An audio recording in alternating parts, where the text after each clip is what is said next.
स्वागत है आप सभी का हमारे आज के लेक्चर में। तो हमने एप्लीकेशन ऑफ ट्रिग्नोमेट्रिक के बेसिक समझ लिए थे। तो अब हम लोगों को क्या करना है, क्वेश्चन सॉल्व करने हैं। और सबसे पहले हम लोग कौन से क्वेश्चन सॉल्व करेंगे, हम लोग करेंगे एनसीईआरटी के क्वेश्चन सॉल्व। सो ये हमारा पहला लेक्चर होने वाला है toward solving the NCERT questions of application of trigonometry. तो चैप्टर को सॉरी एक्सरसाइज को स्टार्ट करने से पहले let's dive into the basics जो हमने लास्ट क्लास में पढ़े थे या लास्ट लेक्चर में आपने देखे हैं। ठीक है, तो सबसे पहले हमारे पास जो इस चैप्टर में हम लोग यूज करेंगे वो बेसिकली तीन ही ट्रिग्नोमेट्रिक रेशियोज हैं। ठीक है, सबसे पहला है sine, then cos, then tan. ठीक है, तो साइन क्या होता है हमारा, बताओ, perpendicular by hypotenuse, perpendicular by hypotenuse. Cos theta क्या होता है, ये होता है ratio of base and hypotenuse. Hypotenuse क्या होती है, this is the longest side of a right angle triangle. ठीक है, अब लॉन्गेस्ट साइड है तो क्या होगा, opposite to the greatest angle, right. तो ये तो हमने ट्राइंगल्स में पढ़ा ही था। चलिए, एंड उसके बाद आता है टेन थीटा। तो जो हमारा टेन थीटा है ना, तो ये जो टेन थीटा है, ये इसको मैं ये भी लिख सकता हूँ, tan theta equal to sine theta upon में कॉस थीटा। ये भी हमारा एक फॉर्म आइडेंटिटी है कह लो। ठीक है, अब ये ट्रिग्नोमेट्रिक रेशियो क्या होता है, क्या होता है टेन थीटा का, ये होता है हमारा परपेंडिकुलर बाई बेस। ठीक है, परपेंडिकुलर बाई बेस। ठीक है, अब यहाँ पे अपोजिट और एडजेसेंट लिखा हुआ है, तो बेसिकली ये जो अपोजिट है ये हमारा क्या है, perpendicular, and this adjacent is our base. Clear है, चलो। और इसके बाद हम लोगों को सिर्फ तीन ही वैल्यूज पे फोकस करना है मेनली। ठीक है, तीन क्या वैल्यूज हैं, एक है 30 डिग्री, एक है 45 डिग्री एंड एक है 60 डिग्री। अब कोई भी क्वेश्चन में आप ये नहीं देखोगे कि आपको 0 डिग्री है या फिर 90 डिग्री यूज करना पड़े। ठीक है, तो वो आपको याद होनी चाहिए कि साइन 0 की वैल्यू क्या होती है, कॉस 0 की वैल्यू क्या होती है, साइन 90 की वैल्यू क्या होती है, टेन 90 की क्या वैल्यू होती है।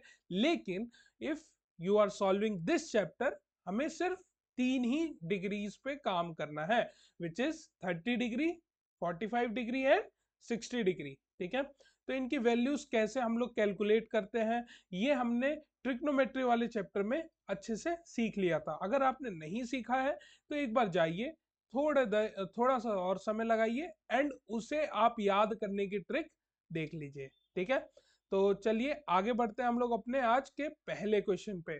तो जो हमारा आज का पहला क्वेश्चन है, देखो वो क्या कह रहा है कि एक सर्कस आर्टिस्ट है, क्या है, एक सर्कस आर्टिस्ट है। वो क्या कर रहा है, 20 मीटर लॉन्ग रोप को क्लाइम कर रहा है, क्या कर रहा है, क्लाइम कर रहा है। तो which is tightly stretch and tied to the bottom of sorry top of a vertical pole to the ground.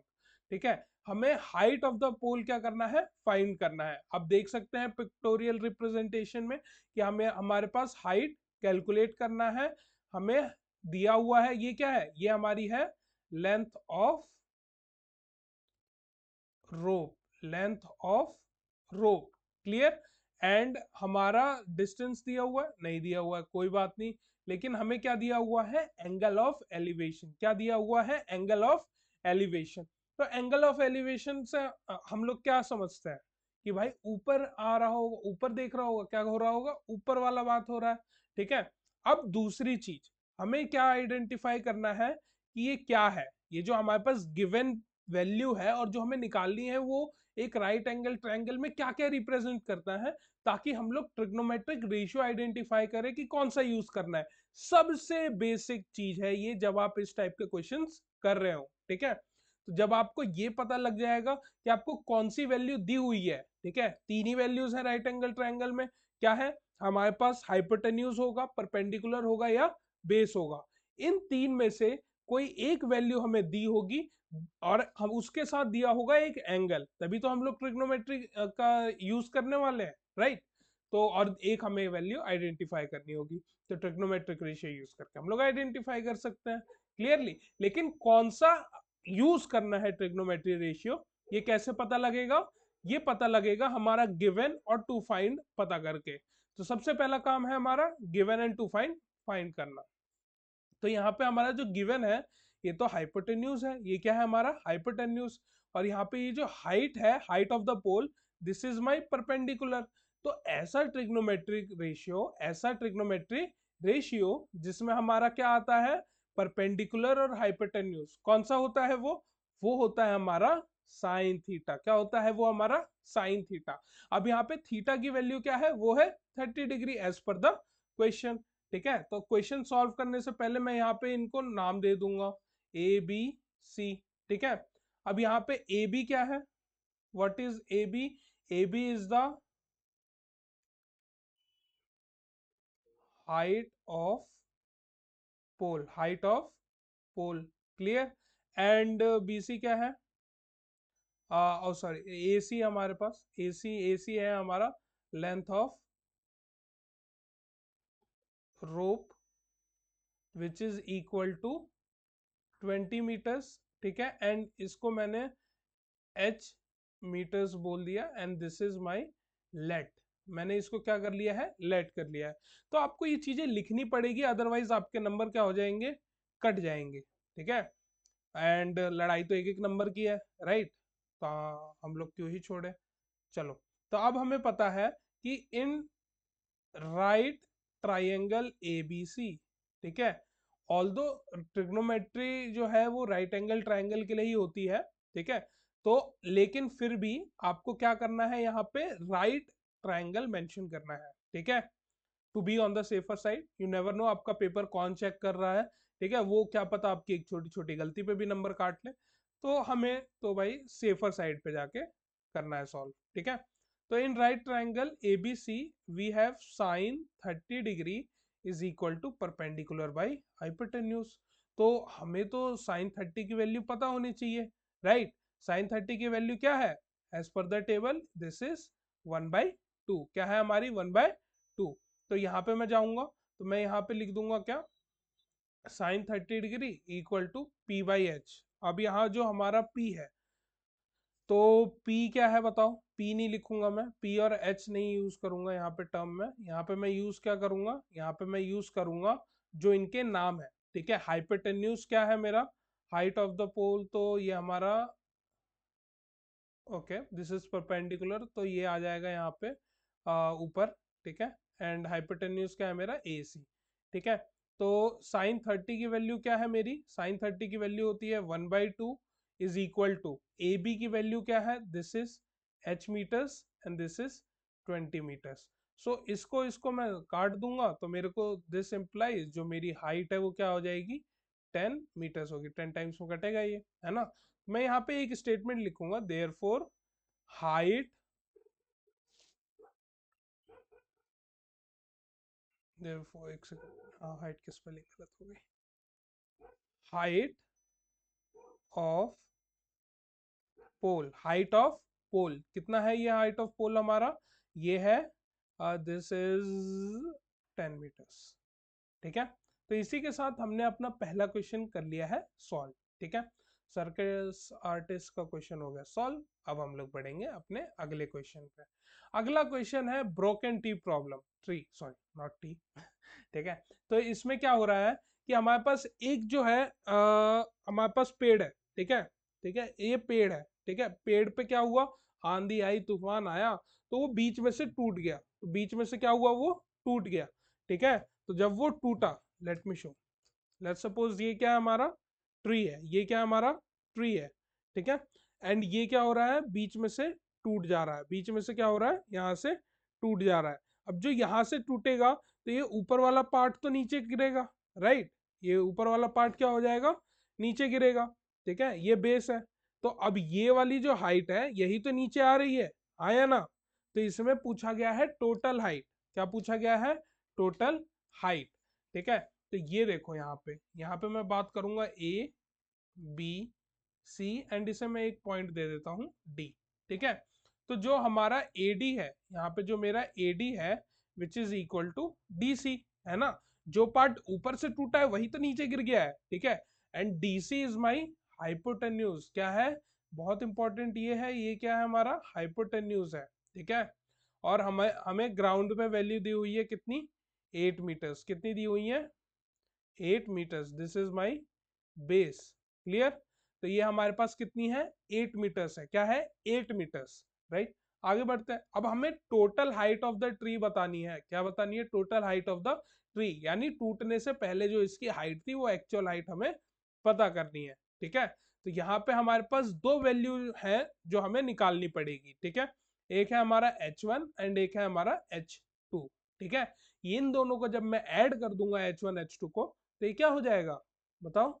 ये हमारी हो जाएगी total height of the tree. Clear है? चलिए सॉल्व करते हैं फिर। तो अगर मैं बात करूं सबसे पहले ए बी, यहाँ पे हाइट ऑफ द ट्री, ठीक है, and this is B D, remaining height, remaining height, ठीक है, ऑफ ट्री, एंड इसे मैंने क्या बोल रखा है? h1, this is late. ठीक है, एंड मेरे पास क्या है? AD, AD equal to DC, this is my broken height या ब्रोकन पार्ट, आप कुछ भी लिख सकते हो, ब्रोकन हाइट ऑफ ट्री। ठीक है, मैंने इसको क्या बोला? मैंने उसको बोल दिया h2 and this is my let. मैंने इसको क्या करा है? लेट करा है। क्लियर? ये क्वेश्चन में मेंशन नहीं था। ठीक है, तो अब हमारे पास देखो दो चीजें निकालनी है। तो सबसे पहले अगर दो चीज निकालनी है तो ये h1 हमें दिख रहा है यहाँ पे। ठीक है, तो मैं क्या कहूंगा कि यहाँ पे जो मेरा h1 है, h1 निकालना है। This is my perpendicular, this is my hypotenuse and this is my base. तो बेस दिया है परपेंडिकुलर, तो this is going to be tan 30। क्या हो जाएगा ये हमारा? tan 30 degree is equal to क्या हो जाएगा? Perpendicular by base, perpendicular by base, so h1 by BC, right. तो यहाँ से मेरी 1030 की वैल्यू क्या होती है बताओ? 1030 इज माई 1/√3, 1/√3। तो h1 कितना है? h1 इज, ये तो कैलकुलेट करना है। What is BC? BC is 8 meters. तो दिस इम्प्लाइज जो मेरा h1 है वो कितना आ जा रहा है? 8/√3। हमने ना 9th क्लास में एक टॉपिक पढ़ा था रेशनलाइजेशन, तो उसको किस दिन के लिए पढ़ा था? इसी दिन के लिए। तो कर लेते हैं 8√3/3 मीटर्स। ठीक है, अब आप आगे जाके फर्दर इसे सॉल्व कर सकते हो 1.732 की वैल्यू रख के, उसको 8 से मल्टीप्लाई करके, उसको फिर देन 3 से डिवाइड करके। इट्स अप टू यू, आप यहाँ पे भी छोड़ सकते हो, क्योंकि हमें आगे सॉल्व करना पड़ेगा। आगे क्या करना पड़ेगा? हमें सॉल्व करना ही पड़ेगा, इसलिए। ओके, मैंने एक चीज मिस कर दी यहाँ पे, तो यहाँ पे हम लोग लिखेंगे जरूर क्या? इन राइट ट्राइंगल BCD। ठीक है, अब आगे बढ़ते हैं। आगे हमारा क्या आ जाएगा? हमारा अब हाइपोटेन्यूज है। ठीक है, हाइपोटेन्यूज है एंड बेस है, तो this is going to be my cos 30 degree, right. तो cos 30 डिग्री में h2 आ जाएगा, h2/BC। Okay, I guess I am wrong here, थोड़ा सा ऊपर नीचे हो गया ये मामला। h2 तो मेरा हाइपोटेन्यूज है ना, और cos ले रहा हूँ तो ये नीचे आएगा, राइट। तो यहाँ पे आ जाएगा BC and this is my h2। तो cos 30 होता है √3/2, √3/2 is equal to what is BC? BC is my 8 meters divided by क्या हो जाएगा? h2, this needs to be calculated. ठीक है, तो अब मैं इसको जरा सॉल्व करूं, तो यहाँ से मेरा h2 कितना आ जाएगा? h2 विल बी, ये क्रॉस मल्टीप्लीकेशन हो जाएगा, तो ये 8 इंटू टू इज 16/√3, है ना। इसको मैं फर्दर रेशनलाइज करूंगा, तो ये क्या हो जाएगा? 16√3/3, 16√3/3। अब मैं क्या करूंगा? मैं total height, total height is equal to h1 plus h2। तो h1 कितना आया है मेरा? h1 आया है 8√3/3 and plus my this is 16√3/3। इसको मैं ऐड करूंगा, 16 प्लस 8 इज 24, √3 का √3 divide by 3। This can be cut down here by 8 times. So total height is 8√3 meters. The total height of the tree comes out to be 8√3 meters. ठीक है, तो easy था। हाँ थोड़ा सा लेंदी होगा कभी कभार, ठीक है, ये तो मैं आपको समझा रहा हूँ इसलिए धीरे धीरे कर रहा हूँ, लेकिन जब आपकी प्रैक्टिस हो जाएगी तो this is going to not take more than 3 minutes. ठीक है, इतना आप एवरेज लेके कर सकते हो क्वेश्चंस को। ठीक है, चलो अब हम लोग आगे बढ़ते हैं। आगे आ गया हमारा स्लाइड प्रॉब्लम। ठीक है, स्लाइड प्रॉब्लम में क्या है कि हमारे पास दो स्लाइड्स हैं, एक है छोटे बच्चों के लिए, एक है बड़े बच्चों के लिए। स्लाइड क्या है, वो फिसलने वाला, जाओ ऊपर चढ़ो बक्के और उसके बाद वहां से फिसलो। ठीक है, फिर फिसल के नीचे आओगे, फिर जाओ, फिर चढ़ो, फिर फिसलो, तो वही वाला स्लाइड यहाँ पे बात हो रही है। ठीक है, तो अब हमें क्या पूछा है कि find the length of the slide in each case. तो दोनों की जो हमारी स्लाइड की लेंथ है वो क्या करनी है, हमें फाइंड आउट करनी है। हमारे पास क्या दिया हुआ है, राइट एंगल ट्रायंगल की बात करूं तो दोनों केस में हमें परपेंडिकुलर्स दिए हुए हैं, राइट। तो चलिए हम लोग सॉल्व करते हैं। इसको मैं नाम दे दूंगा ए, इसको मैं दूंगा बी, इसको दे दूंगा मैं सी, इसको डी, ई एंड एफ। ठीक है, तो अब सबसे पहले आपको एक्सप्लेन करना पड़ेगा। ठीक है, ए बी क्या है, height of slide one which is of 1.5 meters. ठीक है, एंड ए सी क्या है मेरा, लेंथ ऑफ स्लाइड, ओके, इसको slide one is equal to L1 meter. ठीक है, और इसको मैं कर लूंगा ब्रैकेट में लेट। ठीक है, और दूसरा गिवन भी लिखना पड़ेगा मुझे, लिखना तो पड़ेगा ना। क्या लिखेंगे यहाँ पे, DE। तो DE क्या है मेरा, this is length of slide 2, length of slide 2 which is of 3 meters, right? And what is EF, EF is, oh sorry, EF तो हमें चाहिए ही नहीं, हमें तो लेंथ निकालना है ना।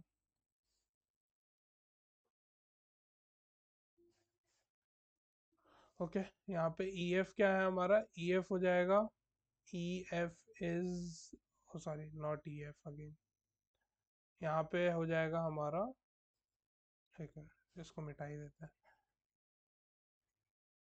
ठीक है, तो यहाँ पे हमारा हो जाएगा DF, not EF, it's DF। This is length of slide 2, length of slide 2, this is L2 meters and this is also my length.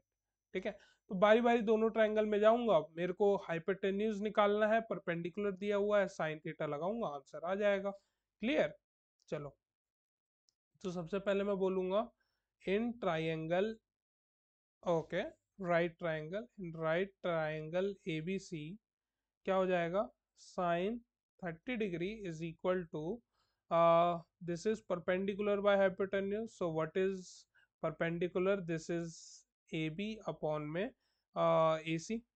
ठीक है, तो what is AB, AB is 1. Okay, this implies का sine लगा देंगे यहाँ पे, और यहाँ पे हम लोग लिखेंगे यहाँ पे sign 30 is 1/2।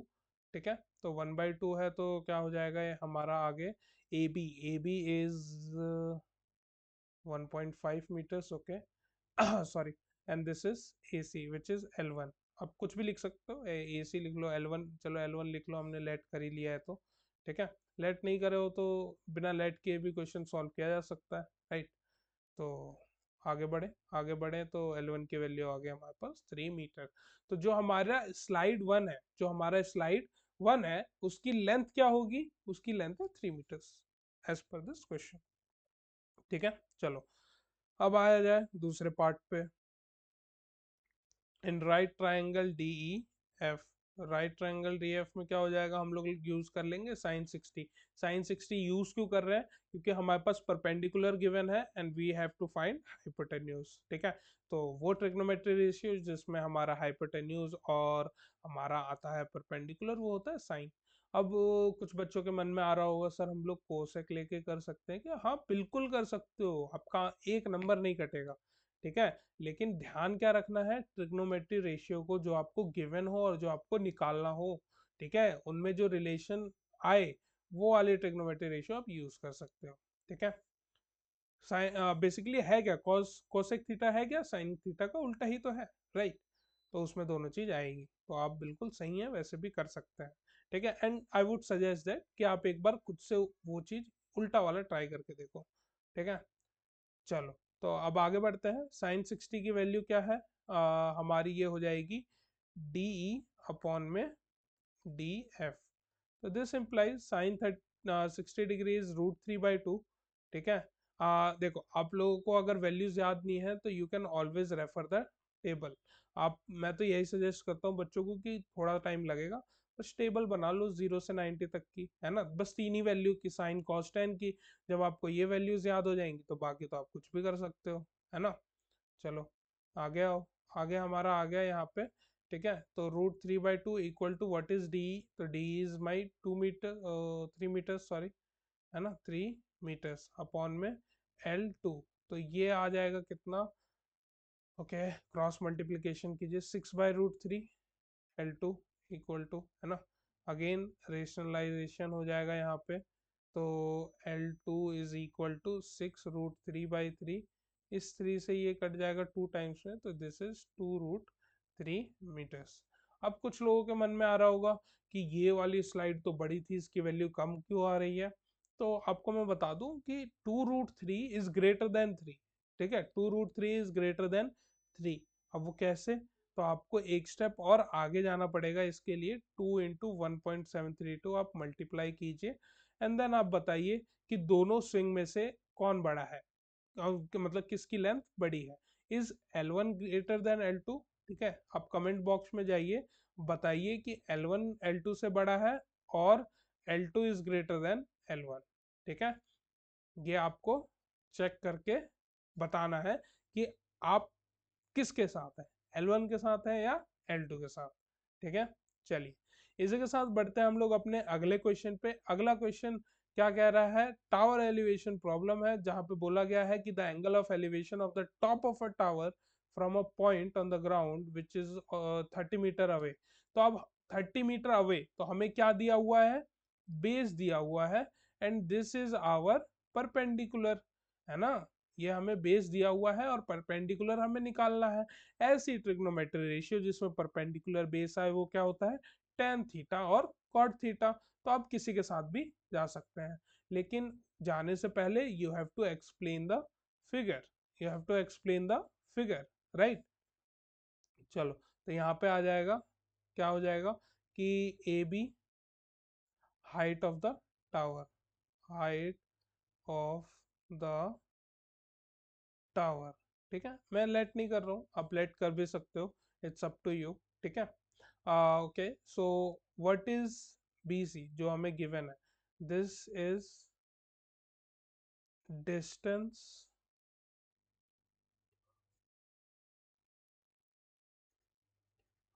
From the tower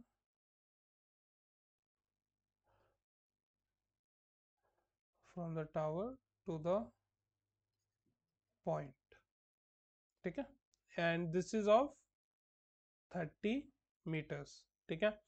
अब हमें क्या करना है, in right triangle ABC, in right triangle ABC, right triangle ABC में क्या है, बताओ बताओ बताओ, हमें कहाँ पे जाना है, tan 30 के साथ जाना है, हमें कहाँ जाना है, tan 30 के साथ। क्यों, क्योंकि यही तो होता है हमारा परपेंडिकुलर बाय बेस, तो perpendicular is my AB and this is my BC। तो अगर मैं यहाँ पे tan 30 की बात करूँ तो this is going to be my 1/√3, right, this is going to be 1/√3। so 1/√3 is equal to what is AB ये तो हमें पता ही नहीं है, what is BC is 30 meters. तो हमारी AB की जो वैल्यू है वो क्या हो जाएगी, 30/√3।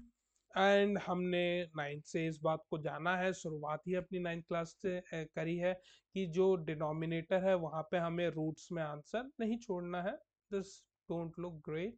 So AB equal to 30 √3/3. ठीक है, तो हमने यहाँ पे क्या किया, यहाँ पे हमने किया रेशनलाइजेशन, क्या किया यहाँ पे रेशनलाइजेशन. सो इसको मैं करता हूँ यहाँ से cancel out, this is going to be 10 times. So A B is equal to 10√3. तो 10√3 थोड़ा सा आसान है मेरे लिए सॉल्व करना, ठीक है, नहीं 1.732 इज इक्वल टू क्या हो जाएगा मेरा 17.32 मीटर्स. ठीक है, you can always leave your answer to the point. ठीक है, पॉइंट में भी सॉल्व कर सकते हो, अदरवाइज आप सिर्फ रूट में भी आंसर छोड़ सकते हो, बट मेक श्योर कि आप डिनोमिनेटर में रूट ना छोड़ रहे हो. ठीक है, चलो.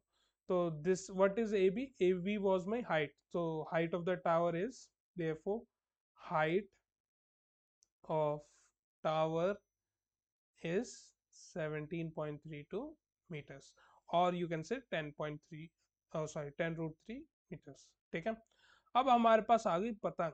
ओहो पतंग. ठीक है, पतंग को हम क्या करेंगे, उड़ा रहे हैं हम लोग, क्या कर रहे हैं, पतंग को उड़ा रहे हैं. ठीक है, तो देखो क्या वो बोलता है कि ये जो ग्राउंड से इसका डिस्टेंस है, किसका, काइट का, वो कितना है 60 metre.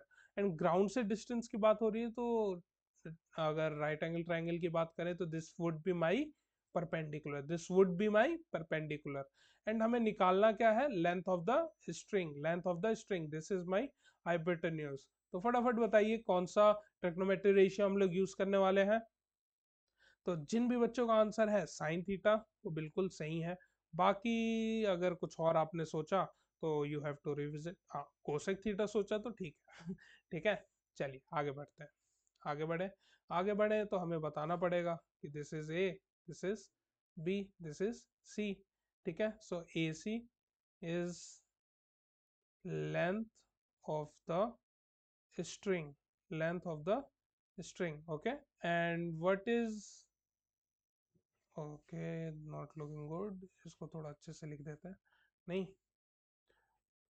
AC is the length of the string. ठीक है, and what is AB? This is perpendicular distance between ground and kite. ठीक है, and this is of 60 meters. ठीक है, आप शॉर्ट फॉर्म यूज नहीं करेंगे, short form is only for me. ठीक है, क्योंकि मेरे नंबर नहीं कटने वाले भाई, एग्जाम आपका है.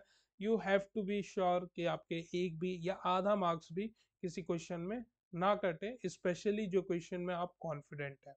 ठीक है, चलिए आगे बढ़ते हैं. तो आगे आ जाएगा हमारा इन right triangle ABC, in right triangle ABC क्या हो जाएगा, हम लोग यूज करेंगे साइन 60. तो sine 60 degree is equal to क्या हो जाएगा, this would be my A B perpendicular by hypotenuse, this would be my √3/2, √3/2, √3/2 हो गया. तो आगे क्या हो जाएगा बताओ, आगे क्या होगा, sign 60 is √3/2 equal to AB. AB is 60 meters, right? And 60 meters, and AC is what we need to find. ठीक है, चलो अब मैं इसको क्या करूँगा, सॉल्व कर दूंगा. तो मेरा जो AC है वो कितना हो जाएगा 120/√3 क्रॉस मल्टीप्लीकेशन करने के बाद. तो मैं यहाँ पे क्या करूँगा, इसको थोड़ा सा फर्दर सॉल्व करूँगा. फर्दर सॉल्व करने के बाद मुझे पता लगा हो ये तो कैंसिल आउट हो जाएगा 40 टाइम्स में. तो मैं यहाँ पे लिखूंगा therefore AC is equal to 40√3 meters. ठीक है, एंड 40√3 मीटर है क्या, this is length of the string, length of the string. Clear, equal to 40√3 meter. चलो, तो इसी के साथ आज के लेक्चर के लिए बस इतना ही. मिलते हैं आपसे नेक्स्ट लेक्चर में, तब तक के लिए keep practising and keep solving the questions. Bye bye.